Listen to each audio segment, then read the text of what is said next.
Hello and welcome. I'm Druzelle Cederquist, and with my colleague Edward Diliberto, we want to welcome you to our course, The Bab and Baha'u'llah, Two Lives, One Story. And I want to welcome you to this small video series, A Closer Look at Storytelling. Now, why do we want to take a closer look at storytelling? Well, we're prompted by the fact that of these holy anniversary years, 2017 and 2019, that is the 200-year celebrations of the birth of Baha'u'llah and the Bab. And the Universal House of Justice has called Baha'is to find creative ways to reach out to people and invite them into our celebrations, and to find creative ways of celebrating. There's also the fact that we have a unique role as Baha'i storytellers. That is, for Baha'is and friends of Baha'is, if we do not tell the stories, the dramatic stories of the Bab and Baha'u'llah and the origins of the faith and the teachings, then who else will tell them?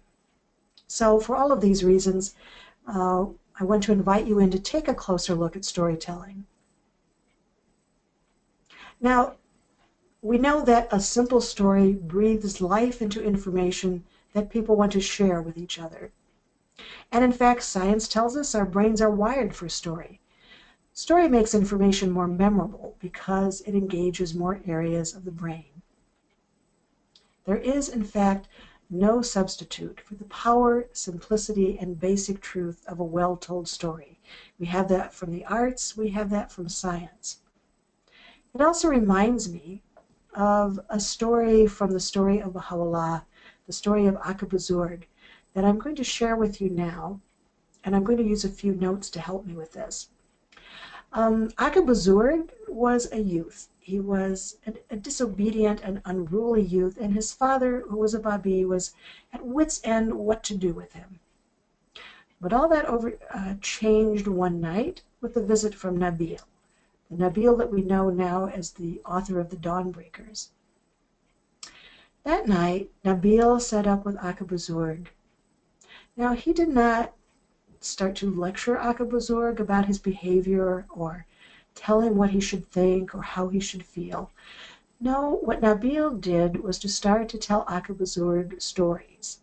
He told him stories of the courageous Babis, those Babis who were the first to champion this new faith, many of whom gave their lives for the new faith rather than recant it. All night the two of them stayed up. You could just see them in this darkened room around an oil lamp as Nabil told story after heroic story, and Akabazurg listened, entranced, and more than once moved to tears. By the morning, Akabazurg declared that he too was a Babi. And what a change his father noticed in him. It was like the difference of winter to spring. Now, for Akabazurg, he wanted nothing more than to be of service to the faith that he loved. In Baghdad, Akabazurg became the water carrier for Baha'u'llah and his household.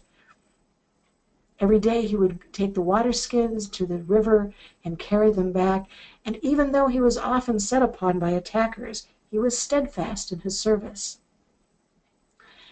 When Baha'u'llah left Baghdad, Akabazurg was not able to follow him to Constantinople or to Adrianople.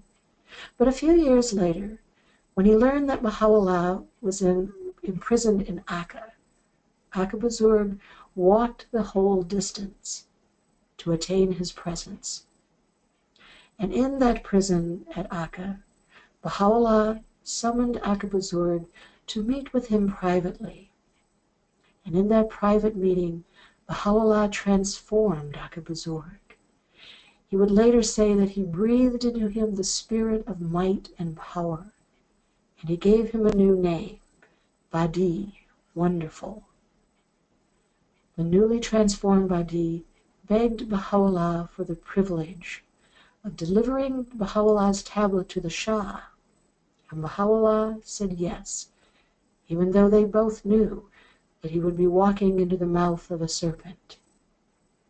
Badi accomplished his mission and sacrificed his life to do so. Baha'u'llah grieved Badi's suffering, and he praised his heroic spirit, calling him the pride of martyrs. When Baha'u'llah wrote to Badi's father, he told him that Badi had reached spiritual heights that no pen can describe. Later, Shoghi Effendi honored Badi by naming him as one of 19 apostles of Baha'u'llah. But that journey of Badi, that journey of service and sacrifice and honor, began in that one night, that night of memorable stories between two souls told in a darkened room lit by a small light. Now, I share this story with you not only to highlight the power of the stories told by Nabil, but to also acknowledge that, in fact, we never know the effect that one story will have on another soul. We never know the reach of the stories that we tell. We only know that, in truth, story has power. So we're including this closer look at storytelling with reading the story of Baha'u'llah, because it's really a natural fit. The story of Baha'u'llah is written as creative nonfiction, which means the nonfiction part means that it's all true. The creative part is that the storytelling details are used so that the reader is immersed in events. We use the techniques of sensory detail and scenes unfolding from chapter to chapter, so that the reader is immersed in events, not standing on the outside of them. So it's a good resource for Baha'i storytelling with these kinds of details. Now, these few videos that we're sharing here are not intended to be a course to make you an expert storyteller. It's simply an introduction with a little inspiration, a few insights, and a few practical tools that I hope will help you. I'm going to offer a few insights into the nature of story and storytelling, a few guiding principles, and a few practical assists, and within the course, an environment of encouragement for the practice of storytelling. Ah, yes, we want to practice storytelling. We want to begin right away. But don't worry, this is really simple steps. So the first two steps to begin with storytelling. First of all, pay attention to your own reading experience. So as you're reading a chapter or a few chapters, wherever you pause in your reading of the story of Baha'u'llah, ask yourself, what do you remember? What stays with you from what you just read? Take a little time for that. You might want to mark it in your book or jot a few notes or simply reflect on it. Because the things that you are drawn to, the things that stand out for you, those are going to be the things that will be more natural for you to want to share with someone else.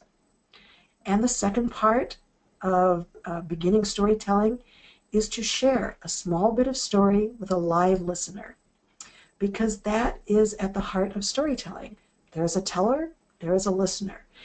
And we want to get used to that right away. What you need with your live listener is a person who listens with interest, not someone who's going to critique, someone who will simply listen to what you have to say. And the story that you share, think in terms of something really small and simple, because you can grow your story into something larger over time. So, for example, you might want to share something about Baha'u'llah as a child. Was considered very, very wise, extraordinarily knowledgeable. Maybe you want to say a couple of things about that and then read a small passage from the book. Maybe you want to tell a little bit about the puppet show.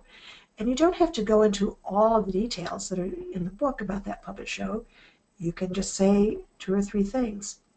What I want you to think of is not that story needs to be something large, something polished, an entertainment. Think of it more in terms of a conversational sharing. Just like you might share with somebody something in a movie that you saw that you really enjoyed. This is think of a coffee date or a lunch where you're just sharing with a friend a little bit of story. The purpose of the reason we're starting right away and to do this is to begin in very simple, small ways to grow your comfort zone, to loosen up and to let go of those old expectations of story being some large, perfect thing. So I want to just encourage you to begin with something and not worry about being perfected about it. You know, I wasn't perfect myself, and we just want to practice together. For a little inspiration, I'm adding at the end of this video another video, Wisdom in the Age of Information and the Importance of Storytelling, by Maria Popova. She has a very interesting thing to say about how important storytellers are right now, because we're so surrounded with information that the storyteller takes on the role of helping us to understand what matters in the world and why it matters. So with that, I hope you enjoy both the film and your first steps into storytelling, and I will see you on the other side in our next video.